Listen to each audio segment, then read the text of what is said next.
జగన్ చూపిస్తారు చూడండి ఈ పాటికి చూసే ఉంటారు అనుకుంటున్నాను. అంటే మరి ఆయన సెల్ ఫోన్లో బాత్రూమ్ లోపల ఎక్కడో చూసి ఉండొచ్చు అందరూ కూడా నేను అనుకుంటాం. ఇది తండ్రి కొడుకు కానీ ఇంటర్నల్గా ఇప్పుడు మన అచ్చెన్నాయుడు వీళ్ళందరూ కలిసి కూర్చుని ఎంత పెద్ద పొరపాటు చేసాం. ఆ డిసెంబర్లో వచ్చి ఉంటే ఈ సినిమా మర్చిపోయారు అందరూ.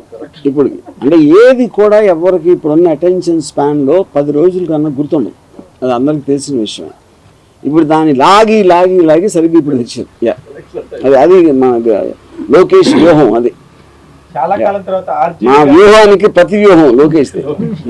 చాలా కాలం తర్వాత ఆర్జీవి గారి సినిమాలకి పాజిటివ్ రివ్యూస్ కానీ చాలా కరెక్టింగ్ గా పర్ఫెక్ట్ గా ఉండింది. ఆయన టేక్ ఆఫ్ కానీ చెప్పాలనుకున్న విషయాన్ని చాలా కరెక్ట్ గా చెప్పారని కానీ వస్తుంది. దీని మీద ఇంకేముంటుంది వాళ్ళు అన్నదే కదా. నేనేం చెప్పేసాను. ఇప్పుడు వరకు చాలా సార్ రిలీజ్ డేట్ దాకా రావడం మళ్ళీ వెనక్కి ఇలా చాలా జరిగింది కదా. సో యాజ్ ఎ ప్రొడ్యూసర్ గా ఇప్పుడు మీరు ప్రాఫిట్ లోనే ఉన్నారు. మీరు చెప్తే కరెక్ట్ గా ఉంటుంది. ఏమని చెప్పాను అంటే ఇప్పుడు వరకు ఈ రేపు రిలీజ్ అనుకోవడము అన్ని మీరు హాల్స్ ఇవన్నీ ముందే అరేంజ్ చేసుకుంటూ ఉంటారు.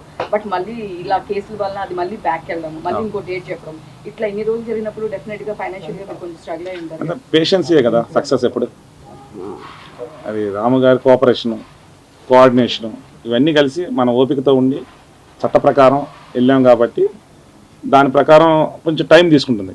అంటే నిజంకి ఎప్పుడు గెలవాలంటే టైం పడుతుంది. ఆ టైం పట్టింది చివరి నిజం గెలిచింది అల్టిమేట్గా.